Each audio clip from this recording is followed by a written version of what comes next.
Помните, когда-то давно я снимала видео-обзор на свои работы из класса композиции и обещала сделать видео о том, чему я там научилась. Если помните, то да, это оно. Хочу заметить, что несмотря на то, что класс назывался «Композиция», он был не только композицией, какой мы ее воспринимаем, но и в принципе об основных принципах искусства, дизайна и вообще любого искусства, даже не только визуального. И если искусство — это дом, то мы рассматривали не просто фундамент, а землю, на которой находится этот фундамент. Так что эти 6 принципов, о которых я буду рассказывать вам сегодня в этом видео, это самая основа теории любого искусства. Так что если вы их поймете и будете их помнить, вы заложите своему творчеству самую правильную основу. Так, что же делает произведение искусства интересным, приятным глазу или просто красивым? Цельность, баланс, акцент, ритм, динамика, глубина и объем. И теперь давайте рассмотрим каждый принцип отдельно. И первый — это цельность. В некоторых местах ее еще называют гармонией. И сразу хочу заметить, что так как все принципы относятся ко всем видам искусства, они могут быть не только визуальными, но и идейными или информативными.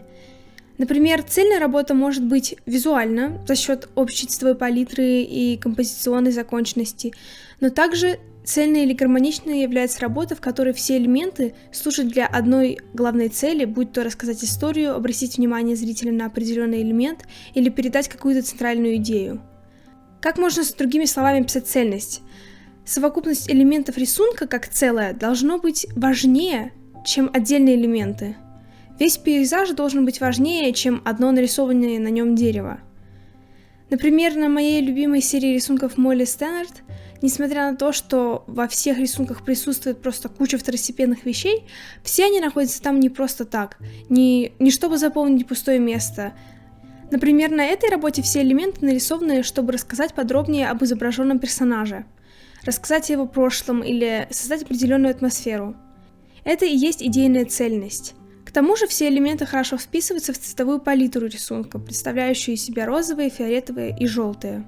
В то же время все работы в серии составляют из себя одно целое благодаря тому, что их связывает идейно общая тема, одна альтернативная реальность, а также визуально все работы связывают повторяющиеся элементы.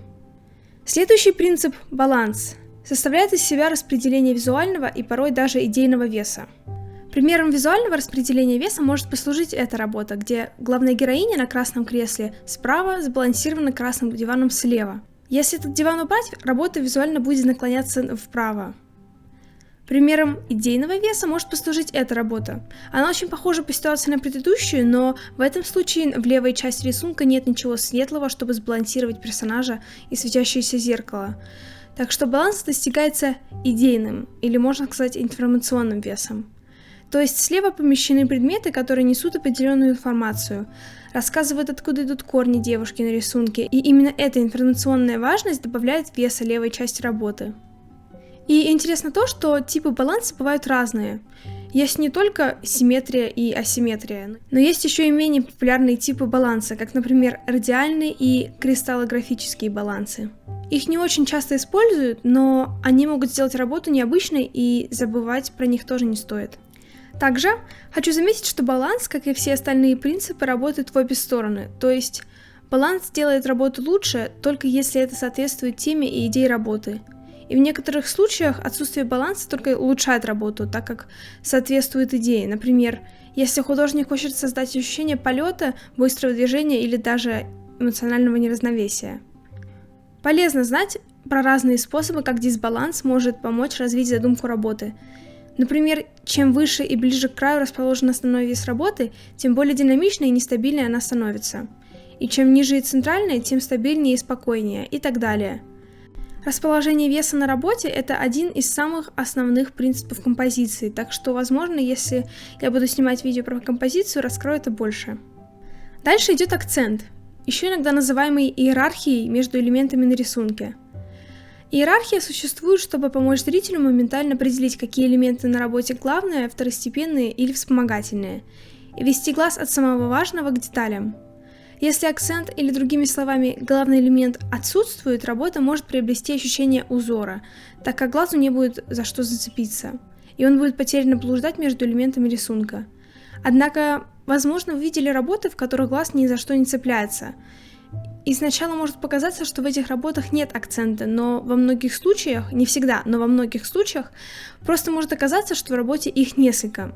Например, как на этой работе нет главного акцента, а главными элементами являются и пальма, и качели, и домик со спасательным кругом. Но опять же, наличие главного элемента или элементов не обязательно делает работу лучше, только если это соответствует задумке. Например, на этой работе нет цели выделить одного персонажа над другими, а скорее цель показать равенство и близость всех персонажей. Так что в этом случае каждый элемент рисунка является главным, или, другими словами, главного элемента нет. Главный элемент можно выделить визуально, например, используя цвета или контраст. Или это можно сделать, сделав главный элемент чем-то, что по умолчанию привлекает глаз, например, человеческая фигура, взгляд, направленный на камеру, или взаимодействующие между собой персонажи. Слегка сложно понять следующий принцип – ритм, и что он значит в визуальном искусстве, потому что мы привыкли слышать этот термин только когда говорим о музыке. Но понять этот принцип легче, если знать, что ритм составляет две основные составляющие – контраст и повторение. Контраст добавляет разнообразие в работу, делает ее менее скучной и цепляющей глаз. А повторение создает структуру и цельность. Так что ритм составляет из себя повторяющиеся и различающиеся элементы, будь то цвета, объекты или что-то более абстрактное, которые связывают и одновременно разделяют работу на секции. Ритм еще создает приятные глазу закономерности, если это можно так назвать. Есть несколько видов ритма – чередующийся, прогрессивный и полиритмический. Вам не нужно помнить их названия, а лишь то, что осознанное их использование может сделать работу весьма интересной.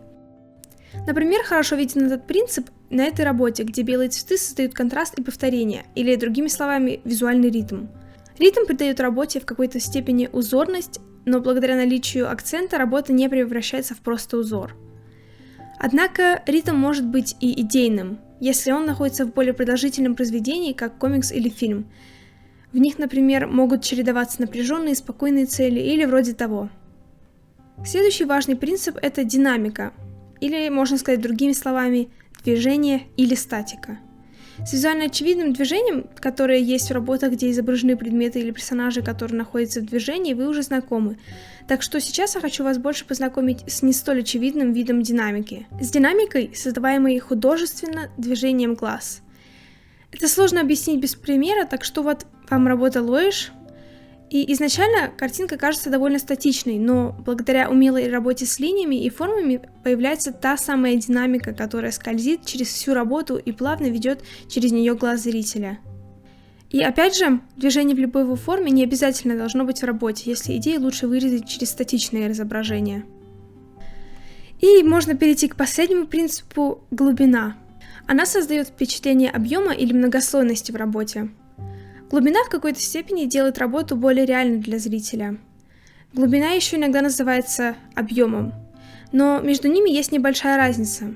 Объем создается в элементах, а глубина относится к больше всей работе в целом. И то могут сделать работу лучше, но опять же не обязательно. Интересно то, что глубина создаваться может и в работах, в которых нет объема на элементах, как, например, здесь. На этой и многих других работах глубина создается очень интересным и полезным способом. Я когда-то где-то о нем слышала, и я не знаю, есть ли у него официальное название, но я буду называть его принципом 3 плоскостей. И заключается он в том, что чтобы в работе была глубина, в ней должно быть 3 основных плоскости – близко, далеко и бесконечность.